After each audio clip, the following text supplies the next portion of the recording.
Hər vaxtınız xeyir olsun əziz abituriyentlər, mən Gülər Rızayeva. Bugün sizə yeni test toplusu 9 illikdən modal feil mövzusunda çətinlik çəkdiyiniz bir neçə testin izahını vermək istəyirəm. Düşünürəm ki, 1-2 test üstündə izah versəm, ondan sonra artıq sizin üçün işləmək asan olacaq. Bu 107-ci testdən başlayır hardasa. To be about to və to be due to modalları haqqındadır. Buna bir-birinə çox bənzəyir, amma çox xırda bir detal var ki, onu bilsəz, heç bir testi səhv işləməyəcəksiniz. Məsələn, nə deyim sizə? To be about to-da gələcəyə aid bir hadisəni bildirir, yəni nəyisə etmək üzrəyik deməkdir. Amma planlaşdırılmır burada hadisə. Nəyisə etmək üzrəyik, amma əvvəlcədən planlaşdırılmamışdır. Dəqiq bir zaman zərfi, dəqiq bir qrafik cədvəl verməmişik. Və to be about to bəzən to be just about to da işlənə bilər. To be ilə about-un arasında just işlənə bilər. Bunu testlər var orada göstərəcəm. Özünüz də diqqət yetirərsiniz. Və həmçinin to be about-un keçmiş zaman forması da var. Burada was və about to kimi işlənə bilir. Artıq keçmiş zamanda işləndiyi zaman belə bir məna verir ki, keçmişdə hər hansı bir hadisə baş verəcəkmiş, amma baş verməyibdir. İcrası baş tutmayan hərəkətləri bildirir. Və indi gəldik to be due to-ya. To be due to-da isə müəyyən bir vaxtda, yəni əvvəlcədən planlaşdırılmış bir hərəkəti göstərmək üçün istifadə edirik. Burada planlaşdırılan hadisələr cədvələ əsasən olan hadisələr göstərilməlidir. Bunu unutmayın. Və gözlənilir kimi tərcümə edirsiniz. İndi gəlin baxaq.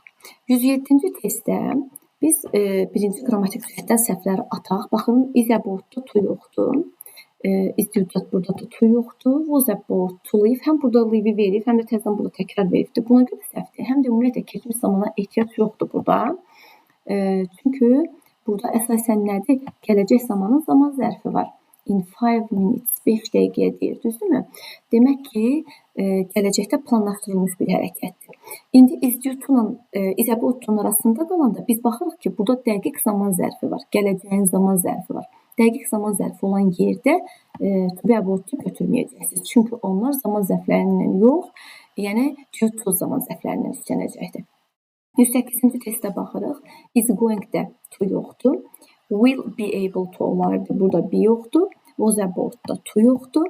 Həm də baxıram ki, burada nə var? Yenə gələcək zaman zərfi var. Deməli, hərəkət planlaşdırılıbdır. Gələcəyə göstərir, amma plan üzrədir. Ona görə də is about to yox, is due to istifadə eləyəcək bu testdə də.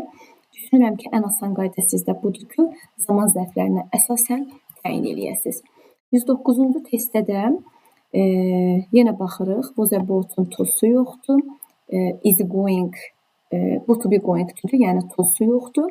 Is about to, is due to, bir də was about to var. Baxırıq ki, baş və budaq cümlə var. Vendən sonra budaq cümləmiz keçmiş zamandadır. Ona görə biz də keçmişdə olanı götürürük. İndiki zamanda olan, yəni gələcəyi bildirən izləri atırıq və was about to-dan istifadə edirik.